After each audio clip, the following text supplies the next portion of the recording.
Yeah. Correct. What?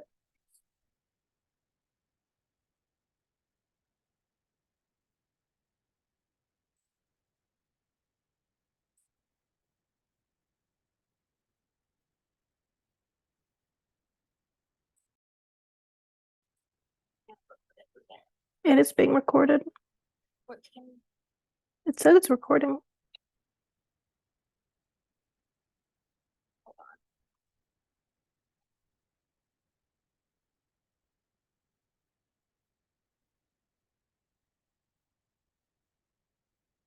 What? Where's this one?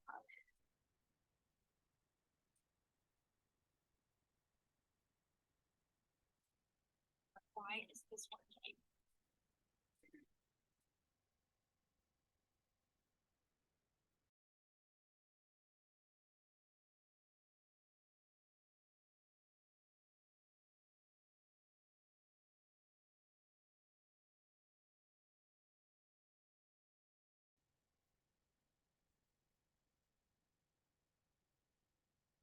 Or What's wrong with it?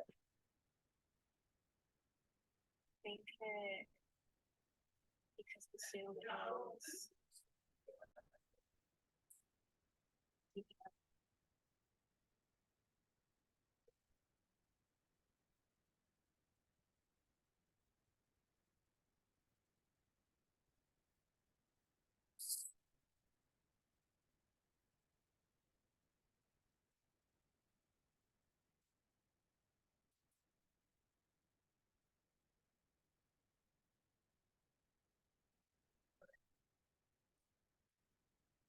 When did you start this?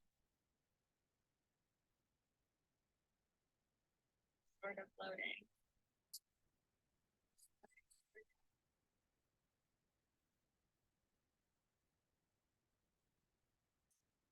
Just like start letting people in. Well, is your stuff loading?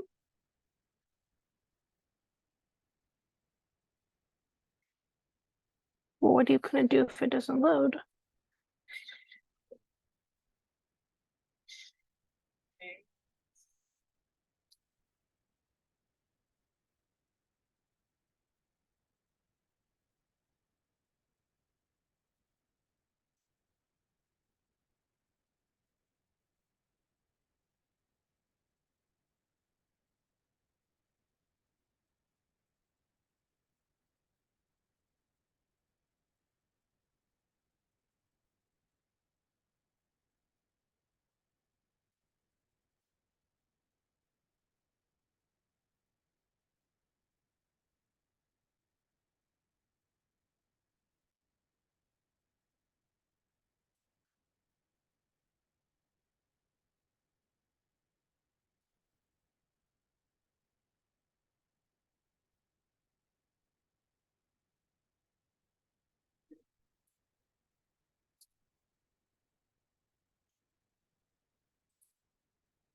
Yeah.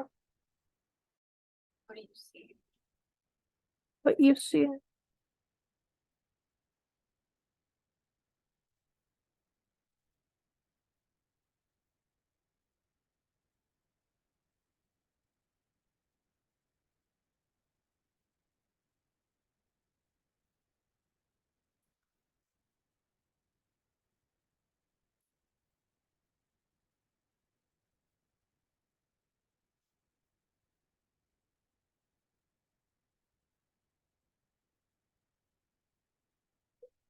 What?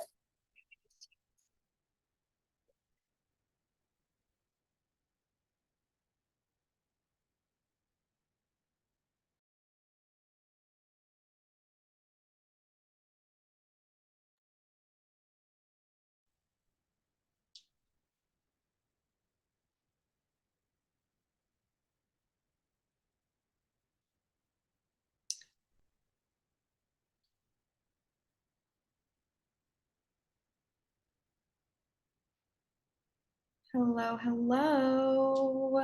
Sorry, guys. I'm just letting everyone in. Sorry, had some technical difficulties. Of course, my Wi-Fi does not want to work right now, so hopefully we're gonna get through this. But I think it should be okay. So let me know in the comments if this cuts out at all. Let me know, and then I can back up. But I'm just letting everyone in. I'm so excited to share this with you guys. This is going to be so good. We're going to go through a lot today, and then I'm going to send out the recording so you guys have everything we talked about. But let me just make sure. Can you guys hear me okay? Let me know in the chat if you guys can hear me and if you can see the slide. Cool. All right. Technology is not my forte, but we're rolling with it. So I think we're good. Okay, I'm just letting some people in. Let's give it a minute. Perfect. I'm so glad you guys can hear me. It's working. This is good news. You can hear and see the slides. Amazing. Okay, cool. I was having a bit of a freak out moment for a second. That's why I took a little bit of time to get on here. I was like, oh my gosh, it's not working. If you've ever had that moment, you know what I'm talking about. Okay, cool. All right, so let's get started. I think if you guys are here live, welcome. If you guys are watching the replay, I'm so excited to have all of you here. This is basically, sorry, I'm just trying to move the chat around so I can still see you guys. Okay, cool. I think we're good. Actually, let me just get rid of the chat, and I'll look at the chat periodically to see if there's anything in there or if I need to back up. But welcome, guys. I'm so excited to share this with you today. We're going to be diving deep into how to have pain-free and easy cycles, balance your hormones so that your period comes and you don't even feel like you're on your period when you're on your period. So that's how it should be. Your cycle should not take over your life. It should not cause you to cancel plans or have to call in sick to work or have to rely on ibuprofen to just get through the day. Your cycle should come easy and relatively pain-free. It should not stop your life. And so if you've been trying time and time again different diets or different supplements and you're just kind of stuck right now as to what to do to balance your hormones, I'm going to give you some action steps today that will point you in the right direction and help you start healing your hormones naturally, because it is 100% possible to have pain-free and easy cycles. You just have to know what to do to support your hormones naturally. And that's the key here. So that's what we're going to dive into. So basically, it's going to be what your doctor won't tell you about balancing your hormones is kind of the theme to this. And why I think that that's actually hilarious now that I'm looking back at it is I'm going to tell you guys a little story really quick. So as women, like, and myself included, when my hormones were really struggling, I was having really, really painful periods. My PMS was out of control. I had really bad gut issues. My acne was really bad. I went to my doctor, right? And I was like, okay, what is going on with me? What's wrong? And they didn't really have any significant answer for me. They were like, well, it's just part of being a woman. You know, you're going through these hormonal changes and that's just normal. That didn't really fly with me. That didn't sit well. And so the other weekend, I was actually out to dinner with my boyfriend and his friends to celebrate his birthday. And one of his friends is a doctor.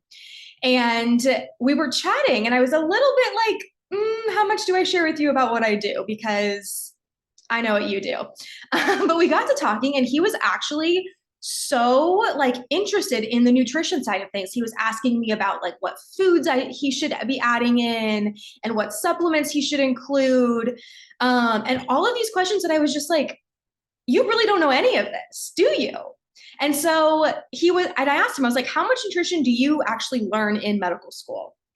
And he was like, barely any.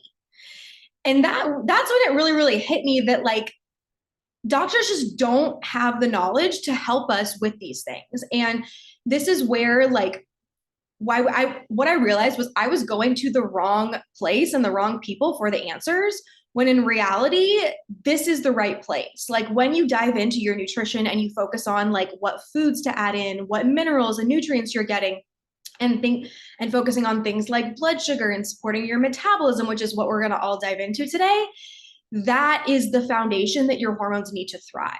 And a lot of doctors' recommendations is just, you know, birth control or antidepressants or try a diet, but it doesn't actually set the foundation for pain-free and easy cycles. And so this is actually the place that you should be to learn all of that stuff. And that's what we're going to dive into today. So I'm really excited to share this with you.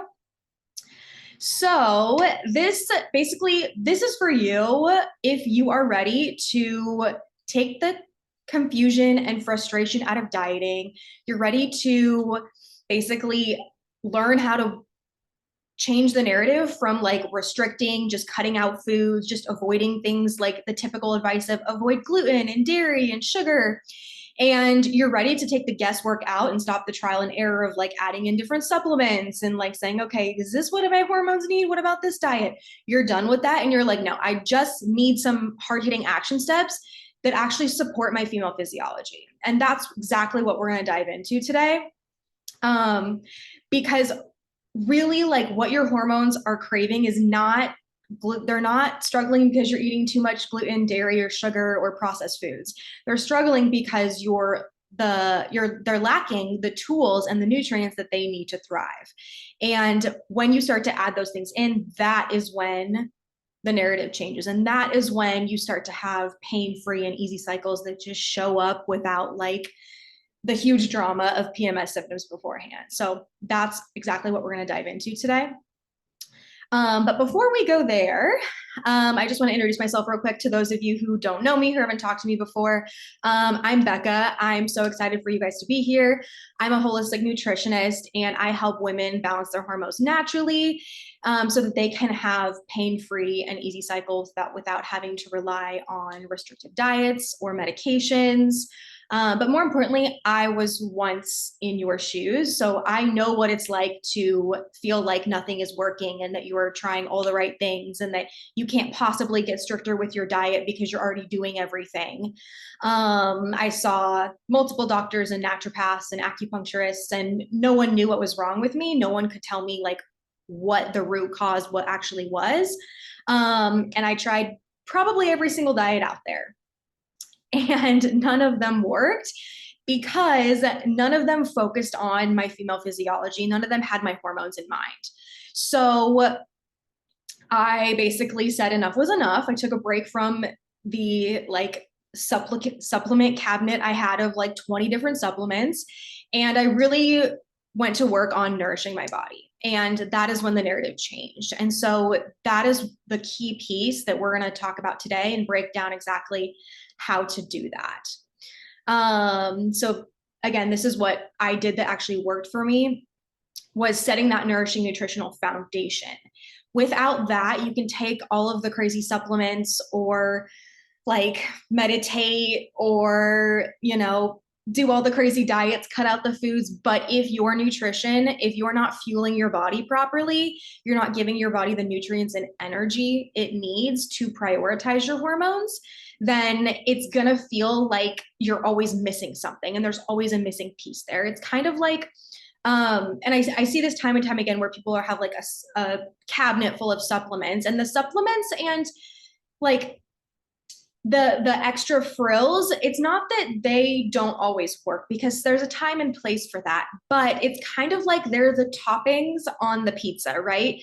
The pizza is kind of like the actual foundation you need first. You don't just want to be eating a bunch of toppings. That's not very fun and kind of pointless, right? You want the full shebang. You want the pizza and the toppings. That's what makes a strong foundation, right? That's what you want to enjoy. So that's what we're going to dive into and address that root cause. So today, what we're going to dive deeper into is why the typical hormone quote unquote hormone balancing diet isn't working for you, like what you're actually missing in there. And a lot of these things are just glorified on social media where this one thing worked for me to heal my hormones. When in reality, like what we're going to do today is actually break down what that really looks like. And let's be honest, there's not one thing. There's really not, but there are steps that your body needs to have set. And that is what really makes the difference. So why the typical hormone balancing diet doesn't work, we're going to actually dive into how to eat in a way that supports your female physiology, what your hormones need, and then those action steps so that you guys can get started to having pain-free and easy cycles right now. It typically, what I see with women, and I'll be completely honest with you guys, it does take anywhere between 1 to 4 cycles, sometimes 5 or 6, depending on where what you've been doing over the past 10, 20 years of your life, basically is going to determine. And also what's going to make a big difference is your mindset going into this, right? Like you've already heard me talk about, okay, we need to change the narrative from restricting and cutting out those foods to nourishing your body. That is a huge flip of the switch that's going to make a big difference. So what does it actually mean to eat to support your hormones? Let me just check to see if there's any questions so far. Okay, cool. I think we're good. What does it mean to support your hormones? Like what is a hormone balancing diet? What does that actually mean? So to me, what that means is eating to support your female physiology. And when I think of what it means to support my female physiology, most women have done a lot of diets over the years in their life. If you aren't currently dieting, think back 10, maybe even 20 years of your life. Were you under eating intentionally or not? Were you restricting things like carbs or sugar or dairy? Were you putting your body in that place where it did have to struggle to create energy for you, right? Like, were you cutting out energy for a long period of time? Anytime we cut out foods, that usually means that we aren't eating enough. And this is like the majority of the issues with like fear mongering foods and telling people to cut out all these different foods to balance their hormones is we end up eating less. And that ends up really hurting our metabolism. Your metabolism starts to slow down. And this is the start of it. So if you've been under eating intentionally or not, that's going to start to, over time, slow down your metabolism. Your body's going to adapt, right? And if we aren't eating enough, that's a big stressor on your body, right? It creates this sense of like scarcity. There's not a consistent source of fuel coming in. It puts your body in this state of fight or flight almost. And over time, what happens is your body stops having enough energy to prioritize your hormones. So your body's having to kind of pick and choose. If it's not getting enough coming in because you're doing a bunch of diets and you're kind of like all over the place with nutrition, what's going to happen again is that metabolism slows down, and that dieting creates a lot of stress in your system. And higher levels of stress lead to more hormonal chaos. This is going to affect your hormones, because what's happening when your body is, again, struggling to meet its energy needs, your metabolism slows down, your body starts to pick and choose where it prioritizes things in your body. So if hormones aren't essential, they're nice. We want pain-free cycles, but they're not essential to keep you alive, right? You can survive without having cycles. So that's going to go to the back burner. And primarily ovulation, that's what goes to the back burner. And when you start to not ovulate or not ovulate well, that messes with the balance of estrogen to progesterone. And that's where it kind of shows up, is it starts with, okay, your body doesn't have enough fuel coming in, so it's trying to kind of prioritize where its energy goes, and then hormones go to the back burner. And then we start to experience irregular cycles or really painful cycles or really bad PMS symptoms. And it kind of feels like you're always on this roller coaster with your hormones. And so what it really means to support your hormones is first creating that safety, making sure that your body is consistently getting enough fuel to support your metabolism. Your metabolism is way more than just your weight, whether you can lose weight or gain weight easily. It's way more than just that. It's kind of like the foundation of how your body gets energy or prioritizes energy to all the different functions of your body, like digestion, hormones, pumping heart through your system, thyroid, liver, all of those things require part of that fuel. Hold on one sec. How do you know? Okay, Felicia just asked a question really quick. How do you know if you're ovulating well? Really good question. I'll dive more into this later on, but how you know if you're ovulating well is you don't necessarily notice that you're ovulating. So you ovulate, and then what you'll notice is, this is what I do with all my clients, is we start taking your temperature. So ideally in the first half of your cycle, your temperature should be between when you first wake up, first thing in the morning. So your waking temperature should be between 97.2 and 97.5-ish, sometimes a little higher, just depending on the person. Once you ovulate, that temperature should jump up into the 98s. So if your temperature is not jumping, it's not increasing post-ovulation, you're not making enough progesterone. So temperature is a really good, easy way to track ovulation. And then you also just want to like look into, how are my cycles? Is my cycle 28 to 32 days regularly, consistently? Or am I having like irregular cycles all over the place? PMS symptoms, mood swings, energy levels, all of those are signs that you are ovulating well or not. Because we only make progesterone when we are ovulating. So if we're not ovulating well, you're going to have a very symptomatic luteal phase, and that temperature spike is not going to jump very much. So those are all really easy ways to test. You can also test using like either LH strips or like progesterone strips, but just going off your basal body temperature and your symptoms are really, really like simple ways to tell if you're ovulating well. Good question. You guys put your questions in the chat. I don't want to check this like too regularly because I want to get through everything. But I'll answer all the questions at the end as well, but really good question. Okay, cool. Yeah, so this is what it means to support your to support your hormones. Okay, so let's go through diets that will make your hormones worse, right? So if you are doing these things, this is why your hormones are struggling. If you have done these things in the past, this is why your hormones are struggling. If you have cut out foods, right? If you are eating less intentionally or not, and you have just restricted foods, for example, things like dairy, right? Like the internet tells us avoid dairy, right? But okay, that means that we are missing a lot of nutrients that dairy actually has. So are you getting enough calcium without dairy? Are you getting enough vitamin A? So those are the things that we want to dive into and look at, that like cutting out foods usually means that we are not getting enough of something to some degree. So also avoiding carbs and sugar, that is going to lower, if you're not eating enough carbohydrates, you're going to have poor thyroid function, which is going to lower your progesterone levels.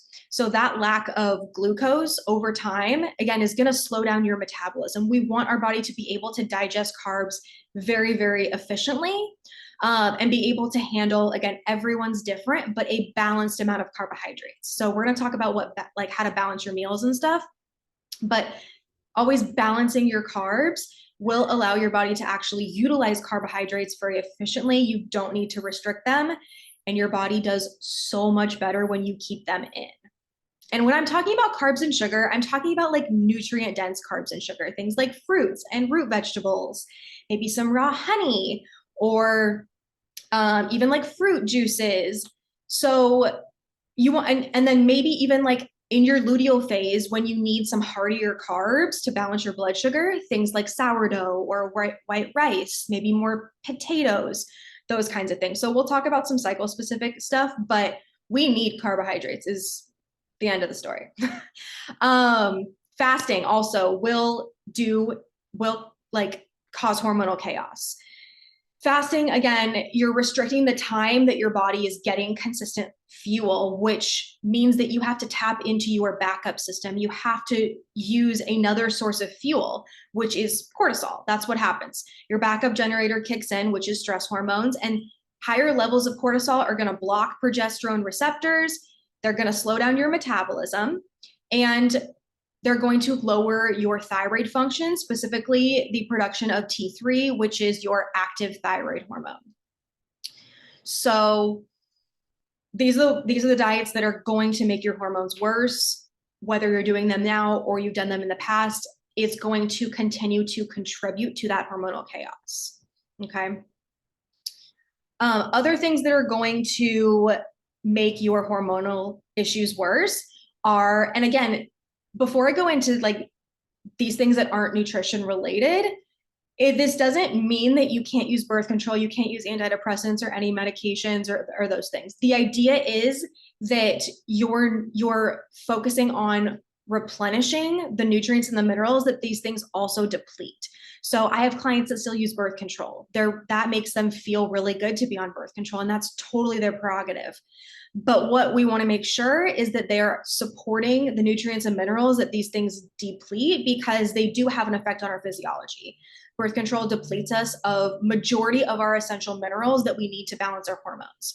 And it also stops ovulation. So you are not making any progesterone and kind of puts you in this estrogen dominant state. It more so mimics menopause is kind of the way I like to explain it. And a lot of times that's how women feel, is they start to feel like they're in menopause when they're on birth control, because they're not producing enough. They're not producing any progesterone and not ovulating. Antidepressants, again, I'm not saying they are bad by any means. If you need antidepressants, you need antidepressants, but take into consideration that they do deplete you of zinc and some other essential minerals. So talk to your doctor if you feel like you're on some of these medications and you're concerned about what they are depleting as well, because you can just add those things in. The other thing, lack of fun. I know a lot of us are guilty of this, but don't get wrapped up in your healing journey. Plan fun things to look forward to. A lot of times what I see is when clients go on vacation, they're out of the stress of everyday life.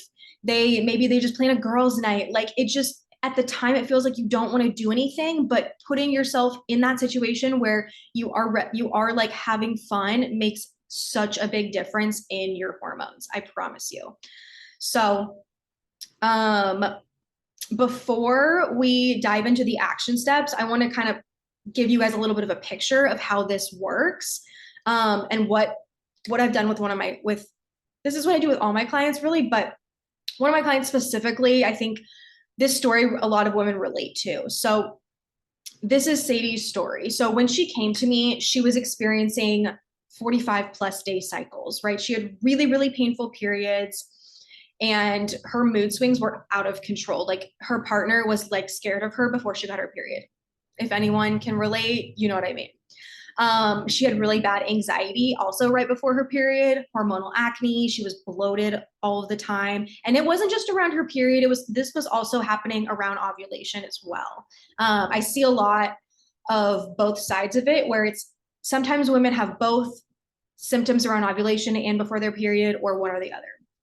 And they both kind of mean different things. So she also had she was exhausted all the time. She also had a really, really unhealthy relationship with food because of how much she had been trying to heal her hormones through all of these different diets. And she felt like she had tried everything. Food was always on her mind. She was gaining weight, even though she was eating less and exercising more, like the typical diet advice tells you, but nothing was moving. And she actually did a Dutch test before we started working together.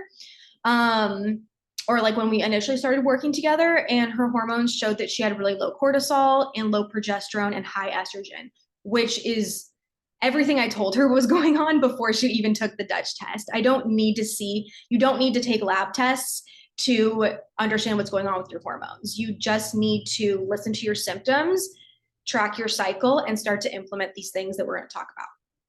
So what did we actually do to balance these hormones, the process we went through, and this is exactly what I'm going to show you how to do right after this. We took a metabolism first approach. Again, we made sure that she was getting enough fuel coming in to lower cortisol levels and make her body feel safe again to prioritize her hormones. Second piece we did was we really dialed in on the missing nutrients and minerals that she wasn't getting from her quote unquote healthy diet, right? So we actually looked at like, okay, was she getting enough potassium and sodium and calcium and vitamin A and zinc and the things that I'm going to give you this list so you have it, don't worry. But the nutrients that your hormones actually need, we really dialed that in. And then we added in some cycle specific things to help her increase her progesterone and help her liver detox estrogen properly, because that was also what was the problem, is that she was, her liver was overburdened and kind of like sluggish from all of the dieting she had done over the years. Her body was kind of tapped out. So again, she thought she had tried everything. I kid you not. She was very, very hesitant to work with me because she was like, I don't know what more you can do for me. And this is what happened. After the first month, her cycle showed up pain-free, right? She still had some PMS symptoms and whatnot as we were working on adding things in, because again, you have to go at a slow pace, but her cycle just showed up and she was like stunned, no pain. After the second month, 0 PMS symptoms, which was a huge win for her because her partner, like, I kid you not, was like scared of her before her cycle. And she told me he was just like, what is going on? Where are you? Type of thing. Because that was just the norm. But she had no mood swings. She got her period on vacation with no symptoms. She was just living in the moment, didn't have to worry about her cycle on vacation at all. After the third month, she went from 45-day cycles to 35-day cycles, which was huge because now we're starting to regulate her cycle more, which means her body is putting the energy into regulating ovulation, and she is ovulating way, way better. Also, because we focused on what we should add in versus restrict. I don't think I told her to take out any food she was currently eating, food she liked, food she enjoyed. I even encouraged her to like enjoy some foods a little bit more.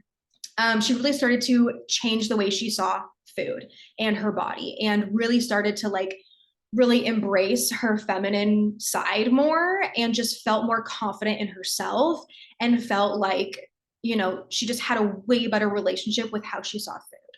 So again, she thought she had tried everything until she started focusing on this 3-step method. These are the first 3 things that set the foundation to have pain-free and easy cycles. And this is what you want to start with. So the first thing is creating safety in the body, which doesn't mean like quit your job and move to a remote island, although that would be really nice. What it means is get your body to trust you again. Get your body to like understand that it is consistently going to be getting enough food throughout the day. You're not skipping meals. You're eating every 3 to 4 hours or so to keep your blood sugar stable. But you are eating enough to support your metabolism. And if you're like, okay, but what does that actually mean for me? This is what you're going to do. I don't know if you guys can click this, but I will include it in the replay, and I'll drop it in the chat later. But this TDEE calculator, this should have a link to it. Or you can just Google TDEE calculator. This will give you a rough estimate as to how much fuel, how many calories are energy, that's all they are, is how many calories, how much energy does your body need to like function on a daily basis, to put energy to all its different jobs. So that's what you kind of want to look at, where that rough number is. And then what I recommend doing is logging your food for 3 to 4 days. I use an app like Chronometer, and I like Chronometer because it's very like food friendly. And the idea behind this is really just to get curious, right? You're like, okay, what am I doing on a regular basis? How much food am I giving my body? So we're not looking at it in a way to eat less or restrict or try and save up our calories. We're looking at it through the eyes of curiosity. We're becoming the detective. We're like, okay, how much energy do I give my body on a day-to-day basis? And is it enough? Right? Is it enough to prioritize my hormones? Because 9 times out of 10, when women come to me, they're not eating enough to support their metabolisms, or they're not getting enough protein, or they're under eating carbs, or those kinds of things. So first thing you want to do is make sure you're eating enough.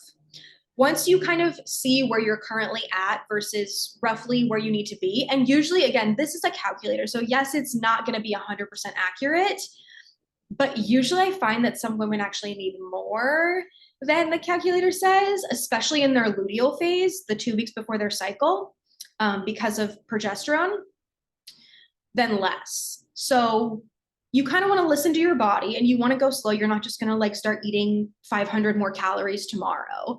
But you want to do this in a very strategic way that slowly starts to get your body back up to meeting its needs on a regular basis. So when we are not eating enough, right, we talked about this, it forces your body to use its backup generator, which is cortisol. Cortisol is a energy source. It's something that we can run off of. It's something that you want to be working properly, because if you are running from a bear, you want cortisol to get you through that situation, right? When you are like pulling an all-nighter at work, hopefully you don't ever have to do that, but you want a little bit of stress to help you get through that, but you don't want to live in that state. That is not a state to live in. And over time, that is what ends up slowing down the metabolism and leading to things like hormonal imbalances and gut issues and low thyroid function and all of these different things. So if you are also not meeting your body's energy needs and supporting your metabolism, that will lower progesterone levels, and you're going to be more prone to PMS and painful periods every month, because progesterone is very metabolic, meaning that it requires an extra 200 to 300 calories sometimes. And if you're already in debt with your energy, and then you've got progesterone on top of that, that's going to pull you deeper into the hole. And you're going to be more prone to those blood sugar swings, and that's going to cause more PMS symptoms. So hint here, just adding in an extra like 200 to 300 calories in your luteal phase.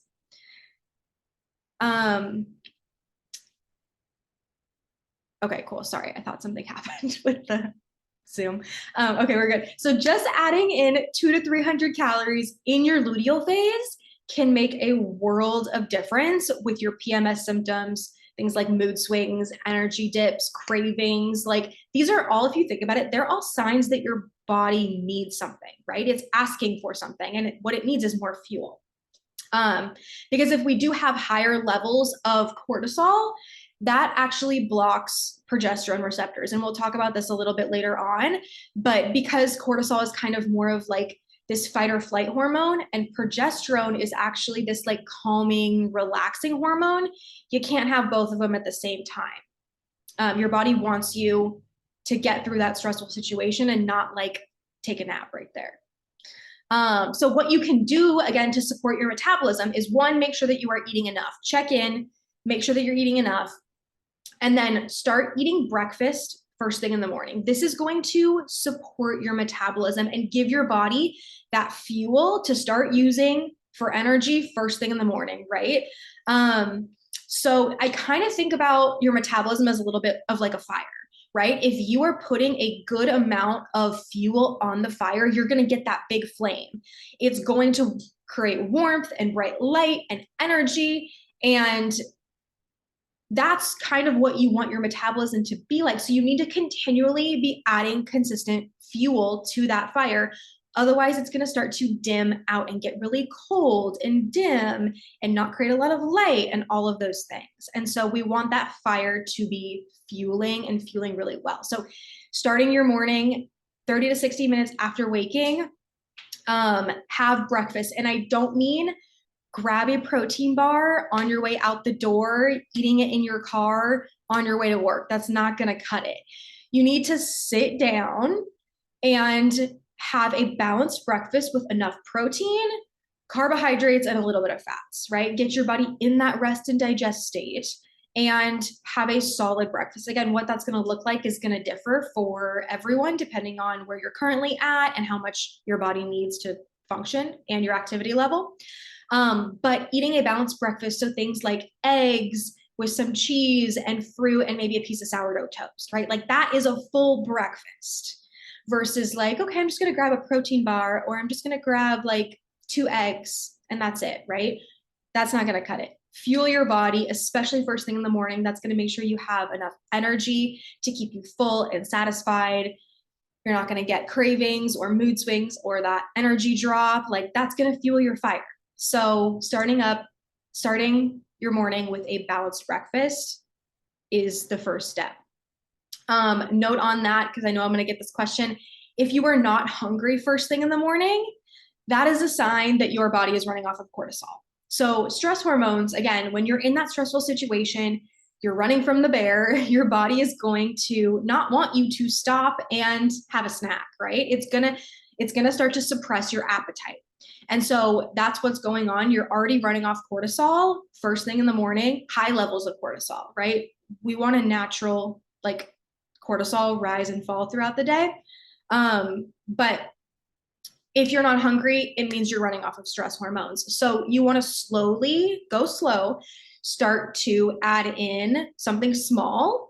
And over time, that should lower the cortisol. You should get your morning hunger back, right? Morning hunger is the sign of a healthy metabolism. You want to feel hungry first thing in the morning within 30 to 60 minutes of waking up.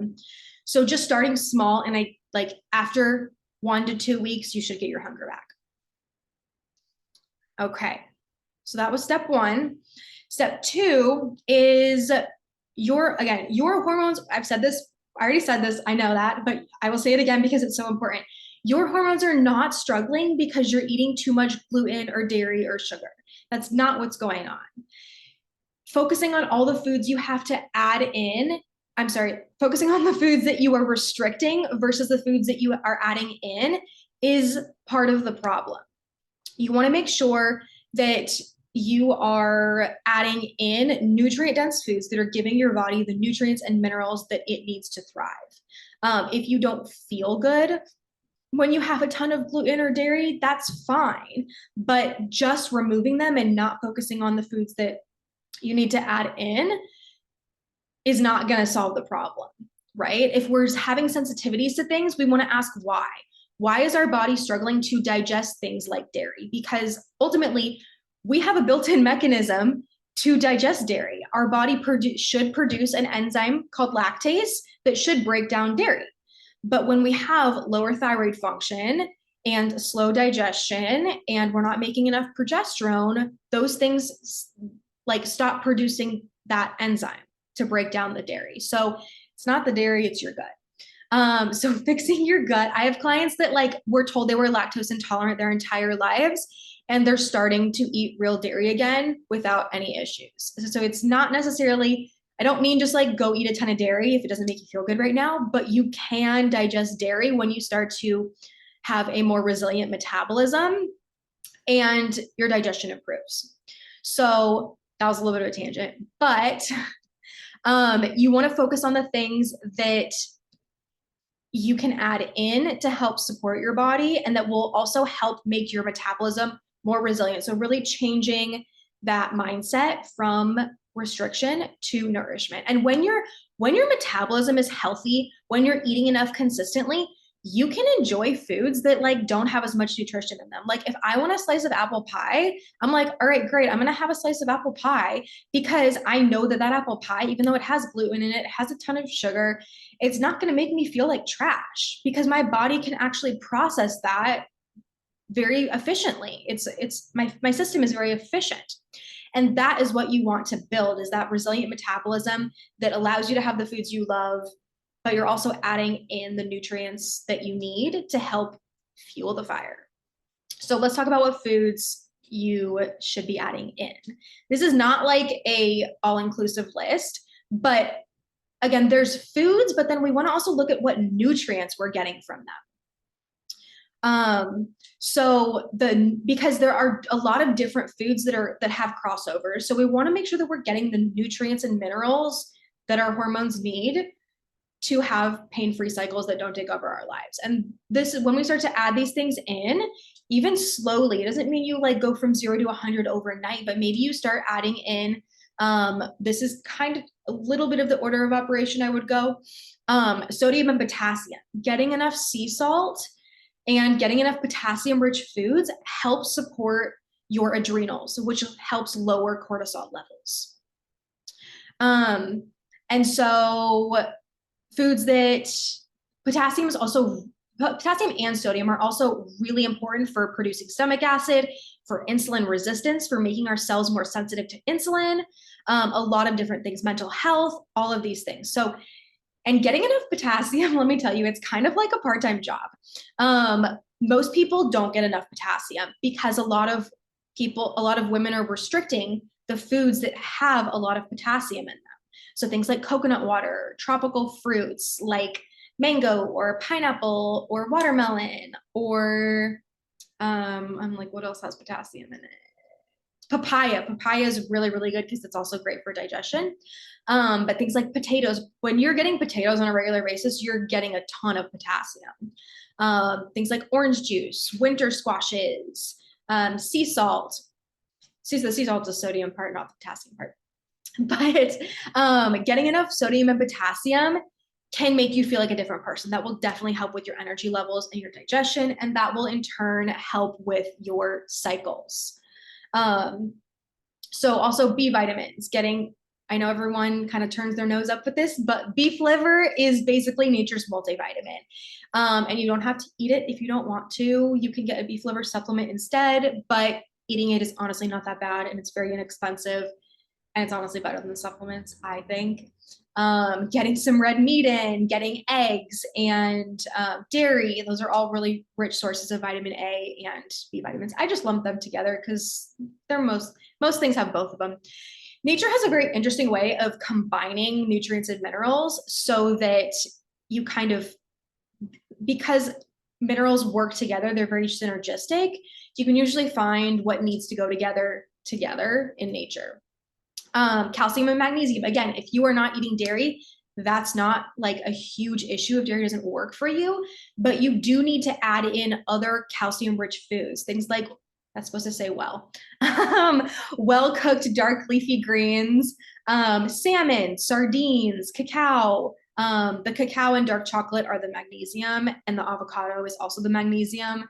The other ones are the calcium, but making sure you're getting enough other sources of calcium, because calcium will help lower your stress levels indirectly. When our body's not making enough calcium, your body's going to start to pull calcium from your bones, and that creates a stress response. So you want to make sure you're getting enough calcium, magnesium.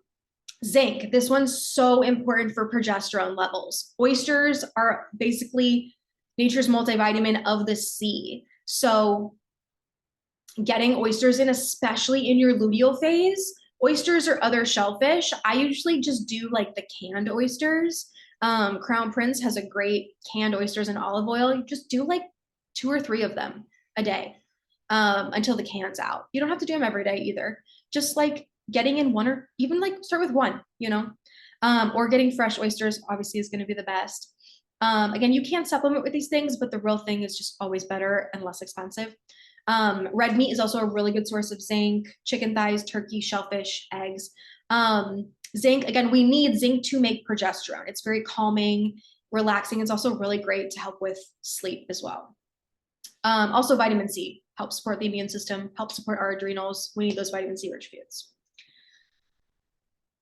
Those are like the main ones, okay? Obviously, there's more things you can add in, but if you start with this, then that will start to give your body the nutrients and the energy it needs. Again, you can be eating these foods, but if you are not eating enough, it won't really matter. That's still step 1, okay? You wanna make sure you're eating enough. You wanna make sure you're adding in the foods that help support our hormones and our digestion and all of the systems that domino into having pain-free and easy cycles that don't take over your life, okay?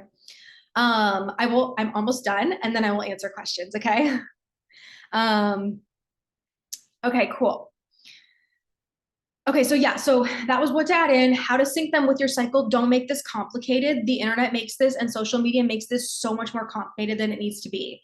First thing you want to do is track your ovulation so that you know when you are actually in your luteal phase.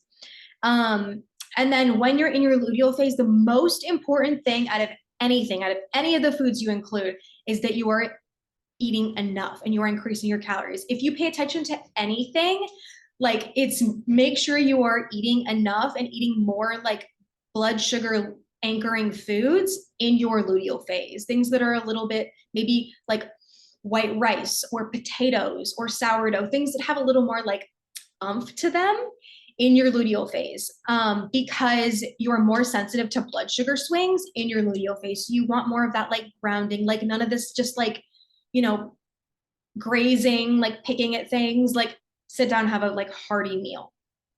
That's going to make a huge difference.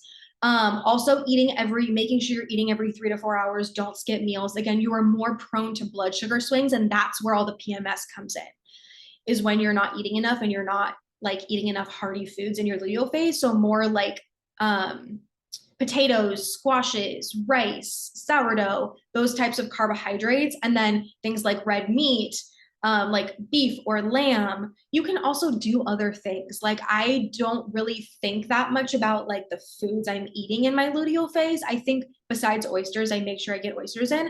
I think more about like making sure that I'm getting enough and that I'm consistently fueling my body throughout the day and getting enough minerals.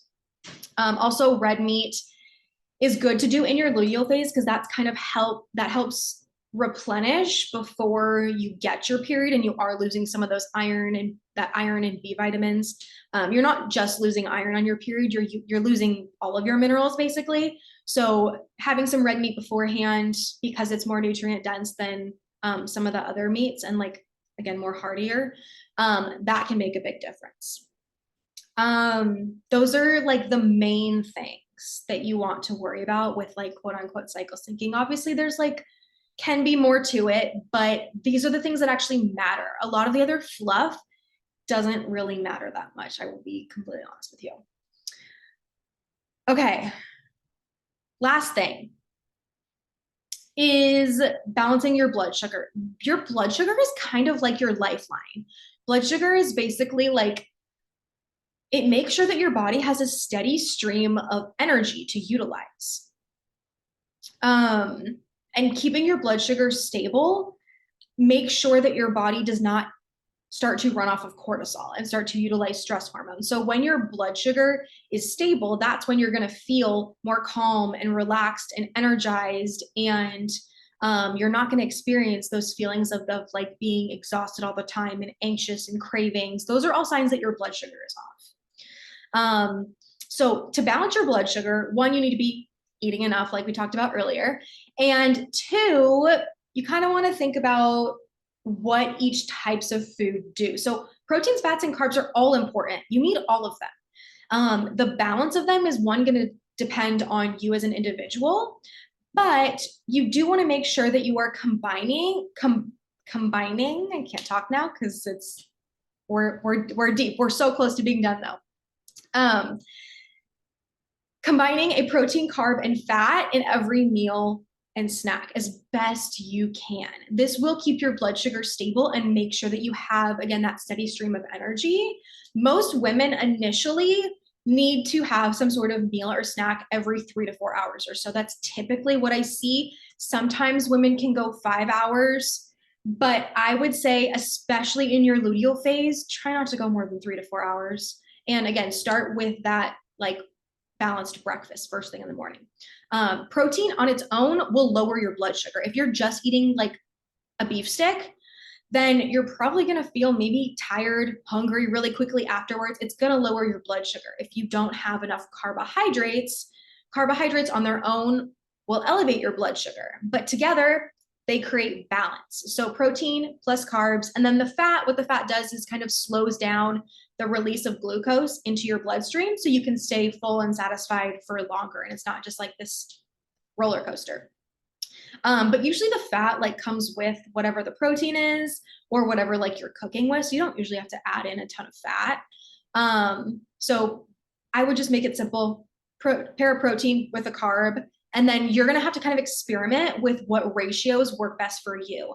I would say first taking into consideration where you're currently at, because again, you don't want to go from 0 to 100. That won't feel good, but slowly start to add in a little bit more and see, okay, maybe I feel a little bit more energized. Maybe I'm able to go longer in between meals. Oh, I didn't get my 3 p.m. energy crash today. Those are the types of things that your body will tell you. We're starting to get a little more, we're starting to like feel a little more balanced here. Okay. And again, we've kind of got over this, but this is especially important in your luteal phase because balanced blood sugar means that your stress levels are lower, right? When your stress levels are like cortisol are low, that makes sure that your progesterone levels can balance out. And we have healthy progesterone levels because you can't really have both. Higher levels of cortisol will block progesterone receptors. So we want to make sure that our blood sugar is stable, especially in your luteal phase. That's the biggest takeaway here. Okay. I mean, always, but especially in your luteal phase. Okay. Awesome.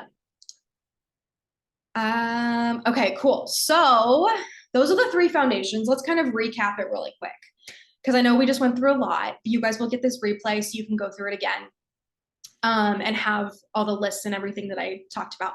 But first step, eat enough to support your metabolism. That none of this will make a difference if you are under eating, skipping meals, not eating enough protein, those kinds of things. So that makes your body feel safe enough to prioritize fertility because fertility again is not essential. Your hormones to have pain-free and easy cycles that don't cause you to like end up on the couch with a heating pad every month and canceling your plans and being like, oh, I don't want to end up on vacation on like during my cycle. That is not a priority unless you are giving your body enough fuel, and then it will prioritize your hormones.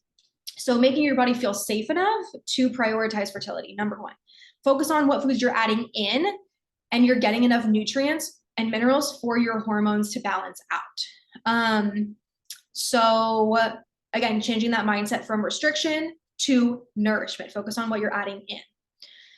Last, build your plate to keep your blood sugar stable. Just make sure that your body has a steady stream of energy coming in to balance your hormones, using that fuel to balance your hormones, okay? Those are the 3 steps to start implementing. Amazing. That's everything we went over today. If you guys want more support, today we scratched the surface, right? Like these are the initial foundations your hormones need to balance out. This is how you kiss dieting goodbye. This is how you never have to diet again. When you understand these principles of how to fuel your body, how to like add things in to support your hormones versus restrict, I can tell you that the women that learn this principle, they don't have to diet again. They're not like wondering, okay, what's the next thing? Like, what am I going to, like, how long am I going to be able to sustain this? Because this has your female physiology in mind. This is working for you instead of feeling like you're always fighting against your body.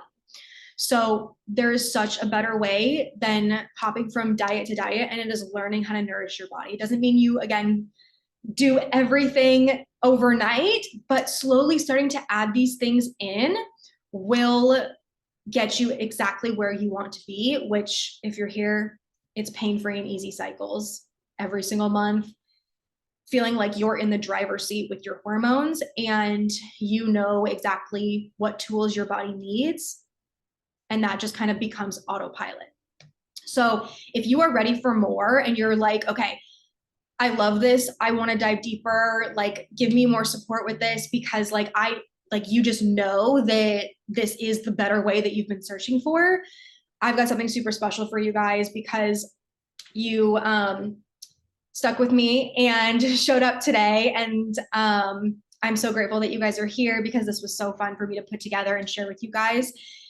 I've got something special for you guys. This is for you if you feel like pain-free and regular cycles are possible, but again, you're really confused and overwhelmed with where to start. Again, we scratched the surface and taught you the foundations today, but you want you want the roadmap. You want that laid out for you and specifically help for you specifically as an individual.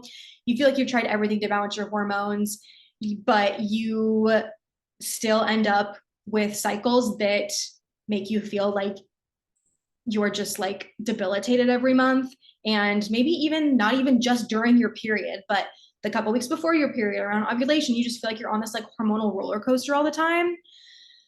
If you are ready to, again, have the roadmap given to you instead of using Instagram and social media, trying to play the guessing game, like you're throwing spaghetti at the wall and using that as your nutritionist, because ultimately like that sets you up to fail.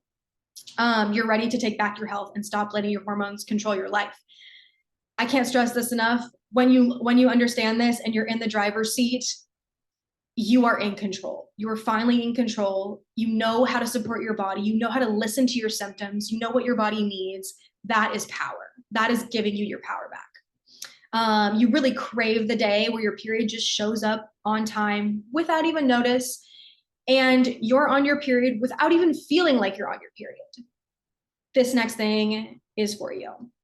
So I'm so excited because the hormone healing method is back. This is my signature hormone healing program that teaches you everything you need to know about having effortless periods and really supporting your body from a nourishment perspective, changing the narrative, diving deeper into everything we did today, and then really applying it to you as an individual. So this is my 12-week group coaching program. It's a small group. It is going to be, again, there will be an individual component to it, to where you will have one-on-one support. You will have an interactive community of women who are going through a very, very similar journey as you, so you don't feel alone on this. It's so helpful to have a community through this. I can't even stress that enough. And also to have like women bounce ideas off of, all of those things. It's so, so helpful. But I'm basically teaching you my proven method that I do with all of my private clients, that take them from feeling frustrated, feeling like nothing is working, and like they've already tried everything, to having the easiest periods of their life. So I'm teaching you all of that in super easy steps. And again, you do have one-on-one support throughout this, even though it is in a small group. So this is pre-sale. I haven't started marketing this yet. So because you guys are here, and like I'm sharing this with you guys get a special offer today. So if you're ready to take your power back, I'm offering a couple different things to support you guys and make sure that you guys get the help you need. First 5 people, I'm offering a free 60-minute session with me. There's my calendar link. I will also drop it in the chat right after this. You guys can book. First 5 people to sign up get a free 60-minute session with me to dive deeper into your hormones, into setting a strategic plan to make sure that you are hitting your goals and actually healing your hormones. And then second, anyone who signs up for the Hormone Healing Method group coaching program in the next 72 hours will get $100 off. I will send you guys all the info with the replay so you have it. But I'm so excited to run this because it's so great to be able to offer this in a more like affordable option to one-on-one and in a collaborative group where you guys can work with each other and get the experience of having the support of like-minded women as yourselves while you're on this journey. Like if on my journey, if I had the support of a group of women going through what I was going through, it would have made me feel so much more confident, more settled, and it would have just made my journey so much better. I wish I would have had the support of other like-minded women. So I'm really excited to offer this with you. If you guys have questions on the program or what we went over today, drop them in the chat and let me see. Thank you guys so much for coming too. I know that this was an hour of your time and I so appreciate you spending it with me. This was such an honor teaching you guys. So thank you so much for showing up, being you, being eager to learn. And yeah, I loved teaching this. This was so fun. I'm going to try and do more of these, but if you guys want more support, reach out to me about the hormone healing method. It's going to be so good. I'm so excited. I love leading this program. Okay. Sorry, the questions. Oh, yeah, sorry. I will, you're probably not on here anymore. But I will be sending out this replay after we after it's over. So I'll send out either tonight or tomorrow morning, and that will also have the bonus offers on it. I'm actually gonna really quick, I'm gonna drop my calendar link in the chat so that you guys can book your sessions with me. Again, the first 5 people to sign up, I am offering a free 60-minute session. Okay, let's see. I'm just gonna stop sharing my screen now. And then I'll answer questions. Okay, if we are trying to balance blood sugar, what if we add ACV to our daily plan? Yeah, apple cider vinegar can definitely help be a tool to balance your blood sugar. But if you're not eating enough carbohydrates and protein balanced together, it's not going to make a big difference. So you really want to make sure that you are still focusing on balancing carbs and protein. If you are a little bit more like insulin sensitive or insulin resistant, adding the apple cider vinegar like 10-15 minutes before a meal can definitely help your body regulate your blood sugar a little bit better. But again, like you don't want to be leaning on that to balance your blood sugar. It's not going to do that on its own. You still need the protein and the carbs together. I hope that answers your question. A lot of these things, like you have to remember that supplements or like things like apple cider vinegar, they're tools to support you on your journey. They're not going to be the like, you still need all of the basic foundations, but you can also focus on other things that you're adding in to help support your body as well. You're welcome, Shannon. Okay, cool. Let's see. What was the next question? How can hormone imbalances affect gut health and vice versa? Such a good question. Oh my gosh. Okay. Yes. So when you're struggling with so you have to think about it. How do I break this down? Okay. So they're very, very intertwined. Same concept though. When your digestion is struggling, like you get really bloated or you have constipation or like IBS or any of these gut issues, that's a sign of either stress, like your system is really stressed, which means that your metabolism is struggling, like slow digestion, low stomach acid, all of these things are paired to that like slow metabolism. They're all symptoms of the slow metabolism, just like hormonal imbalances. So if you're not digesting your food well and you're producing likely more bad gut bacteria, things are staying in your small intestine for too long, you're not having 1 to 3 regular bowel movements every day, that is going, your body's going to be more prone to recycling and reabsorbing estrogen. The only way that we eliminate hormones is through your bowels or through your urine or through your sweat, right? Like we need to get them out once we've used them. And so when your digestion is struggling, it likely means that your body is reabsorbing excess estrogen, which is going to lower progesterone levels. So your blood levels could look fine on your like blood hormone tests. But if your gut is struggling, your body is going to like be in a more estrogen dominant state. It also puts more stress on your liver when your digestion is struggling. And when your digestion is struggling and your liver is struggling, that makes it hard to detoxify estrogen. And so again, when estrogen is not being detoxified properly, it ends up getting reabsorbed back into your tissues, stored, and that's what creates more estrogen dominant symptoms. So that when your cycle comes, that can lower progesterone levels. So they definitely go hand in hand. Like depending on what your history is and what health symptoms you struggle with will kind of determine like what the chicken or the egg is. But improving your digestion and making sure that you are eliminating daily, you're not bloated after meals, you're making enough stomach acid, those things will impact your hormones. Also making sure you have enough good gut bacteria. Like digestion is very, very important.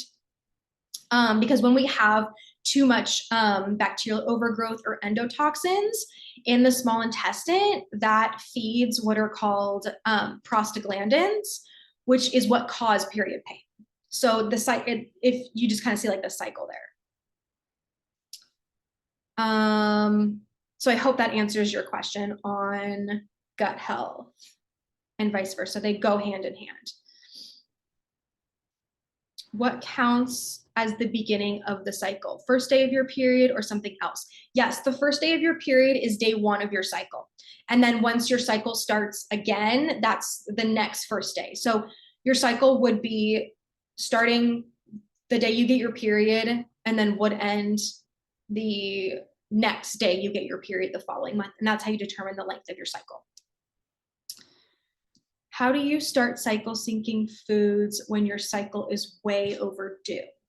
Okay, so if your cycle is way overdue, that's a sign of stress. If your body is not, again, prioritizing fertility, that means that your body is stressed out and you probably ovulated later than normal. So likely what's happening is your period's never late, you ovulated later. And if you're not tracking ovulation, then it can seem like, okay, where's my period? But in reality, it's usually that you ovulated later. So that's going to push your period. So that's why I always recommend tracking ovulation so that you know like when your period is coming. What can help if the same things we went over today, the exact same things. There's not like one specific food that's like, oh, when your cycle's overdue, do this.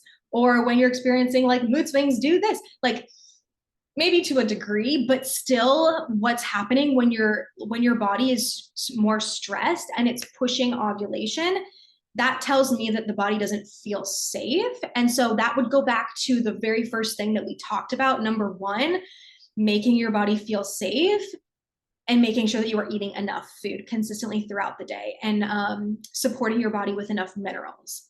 I didn't talk about this in the slides specifically, but if you are trying to focus on what nutrients and minerals to add in, adrenal cocktails are really, really good for this, which is a mix of a sodium, potassium, and vitamin C source. So the one I really like to do is 4 ounces of orange juice, 4 ounces of coconut water, and 1/4 teaspoon or a big pinch of sea salt. And this will help lower stress hormones, make your body feel safe again. And that's when your body will prioritize fertility and your period should start to come. So again, tracking ovulation will allow you to know when if your period is going to be late. Hope that makes sense. Let me know if you need clarification on that. Okay. Is endometriosis a gut health issue or a hormone imbalance? So endometriosis is kind of like an extreme estrogen dominant state. It is both a gut health and a hormone imbalance diagnosis. The root, again, it's question what came first, the chicken or the egg, but they both influence each other, because when you're struggling with endometriosis, it means that your body has a ton of excess estrogen. When the endometrial tissue is growing more outside the uterus, which is what endometriosis is, that means you have higher levels of estrogen. So it could mean that fixing your gut health and getting your body to detox estrogen properly, making sure that you're having regular bowel movements, that your body is able to get rid of those hormones, can bring you out of that estrogen dominant state, if that makes sense. So they both impact each other, but as endometriosis is more an extreme, extremely estrogen dominant. I'm just gaining weight. I hope that helps. Okay. Question. Okay, Shannon. I'm just gaining weight and I feel like I have a buffalo hump forming. My hair isn't growing. I try to eat healthy, organic, no gluten, but I wonder if I eat too much healthy fat. I try to do a lot of fiber, but the scale doesn't budge. Yeah, I mean, that would be a question for you. I would say, are you eating too much fat? I would say log it and figure that out to see if that, like what we talked about, matching what you're currently eating up with your TDEE. If you're gaining weight and you're like still eating, you're trying to eat healthy, you're staying away from processed foods, all of these things, that tells me that your body has started to slow down your metabolism. Again, the very step one, the very first thing we talked about, if your body is struggling to like, if you're not giving your body enough energy on a regular basis, what's going to happen is that metabolism is going to start to slow down, and your body is going to like need less and less fuel. It doesn't mean that like you're stuck like this forever. But your body is going to adapt to how much fuel you're giving it. And this is when I see women eating like 1,000 calories a day and they're gaining weight. And it's like, it's not because you need to eat less, it's because you've been eating less for too long, and that slow down your metabolism. So, and a lot of the times, like a lower metabolism also means higher cortisol levels.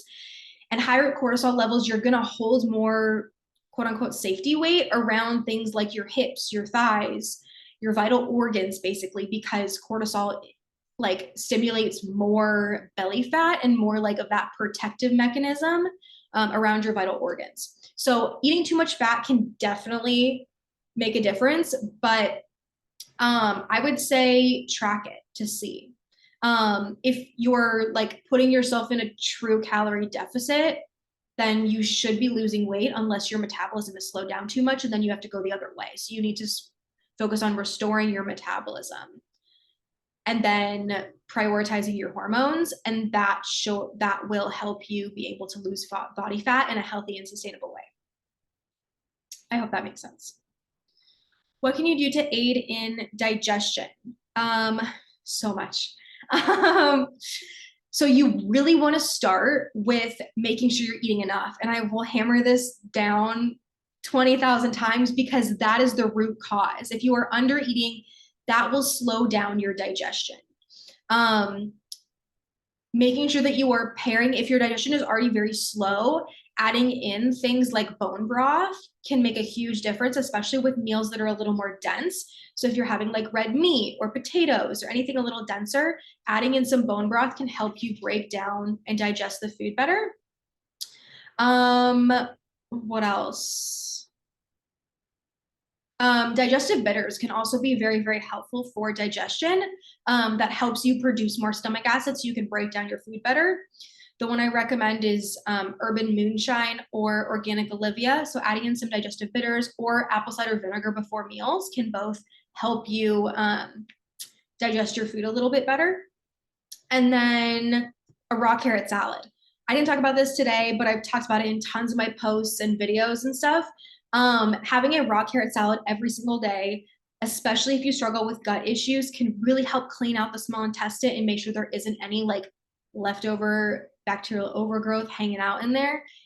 The raw carrot kind of acts like a little scrub brush to make sure that the bacteria is actually coming out of your small intestine and food is not creating some raw in there when digestion is slowed down a little bit. So raw carrots can make a huge difference. The raw carrot salad is basically 1 to 2 medium raw carrots, 1 to 2 medium raw carrots peeled and like you shave them with your peeler, 1 teaspoon of coconut oil, 1 teaspoon, or just like, you know, throw it on there, a little bit of apple cider vinegar or any type of vinegar of choice, and then sea salt. Have that like 15 minutes or so before you eat. I like to do it before lunch. Yes, that makes sense. You're welcome, Allie. Okay, Leilani, dairy tends to slow down my digestion, causing constipation, nausea, etc. symptoms, so I have to limit it and drink lactose-free milk. What are some tips to be able to keep increasing dairy for nourishment? Oh, I love your question. But also keeping a healthy gut. Yeah, so if the lactose-free milk helps, I would say you could try goat's milk. And it sounds like if your body's not producing the enzyme lactase to help you break down the dairy, that sounds like slow digestion. And it sounds like you might not be eating enough on a regular basis. Also, maybe focusing on getting enough minerals, things like zinc and potassium are really helpful for stomach acid. So getting enough coconut water can really help. And then oysters, zinc can help you make the lactase enzyme as well. But I would say if you're noticing, just you really want to go slow with dairy. If you get symptoms with digesting dairy, you want to go really slow. Have it with a meal. So having it with a meal that has a good amount of carbs in it, carbohydrates can help you break down the dairy because that's energy. So it can help you break it down a little bit better. Doing the raw carrot salad can be really, really helpful because that, again, is going to help kind of clean out the small intestine and help make sure that your digestion is moving properly. And then also bone broth. Sipping on bone broth throughout the day can really help heal and seal the gut lining. A lot of food sensitivities, once you start to heal the gut, those sensitivities go away because your body isn't like leaking, quote unquote, like leaky gut. Like the food's not seeping into the bloodstream and causing that like autoimmune reaction. I hope that was helpful. But I would really try and focus on goat's milk because that is very, very low lactose. And if the lactose-free milk does well for you, goat's milk can be really helpful because it's low lactose. It can be a good stepping stone. With dairy, you want to go very, very slow. So hope that helps. I know that was a lot, but again, you'll get this recording so you can. Yeah, I wonder if I've starved myself and messed up my hormones. It's definitely a possibility, Shannon. Like, again, if you've been under eating for a long period of time, your body starts to slow down your metabolism, and that will make it very, very hard to lose weight because you can't eat any less than you currently are. And we're like, all of these things that I'm talking about, we're going to dive into even deeper inside the hormone healing method. So that's why this group program is so good, because again, this is just kind of a little bit of like, I'm just giving you some like tips and stuff, but if you want help, if you want the roadmap to actually implement these things and really have like help step by step, every step of the way, the hormone healing method is so, so good for that. I'm going to have like tons of resources and really work with you one-on-one as well, even though it's in a group program. Okay, it does. Thank you. You're welcome, Shannon. It's like an art of not starving yourself, but being in a calorie deficit. Yeah, so here's the thing. And I feel like social media does a terrible, terrible job of this, but like, you can't, like, how do I say this in a way that's, you can't always be in a calorie deficit.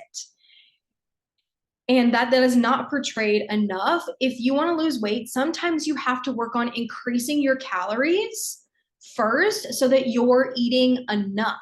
And then you can put your body in a safe calorie deficit. So if you've been struggling to lose weight for a long period of time and you just feel like you're just gaining weight, don't just beat the dead horse. Like, stop trying to just lose weight and focus on restoring your metabolism and focus on balancing your hormones. Put the energy there and you might be surprised with what happens. Like when you stop just focusing on just the weight loss, because I see this with so many women, and I was guilty of this when I was younger as well, is I was only focusing on trying to keep my body small and only focusing on like, okay, I need to eat these foods because I don't want to gain weight. And that was like majority of the thought process behind diets. It was like, okay, what diet is going to like give me my dream body? And ultimately, like, that thought process over time will start to slow down your metabolism. You can only get away with eating like shit and treating your body like shit for so long before your body is like, I've had enough. And so instead of focusing on just being in a calorie deficit, you probably need to do the opposite. And again, this is what we're diving into inside the group program. I'm going to help you do this in a slow and sustainable way so that you can restore your metabolism and you can balance your hormones and you can start to lose weight in a healthy and sustainable way. So I hope that helps and is helpful, because I know so many women struggle with this, and it's because we've been told that we need to eat less and exercise more, and that is not a lifestyle.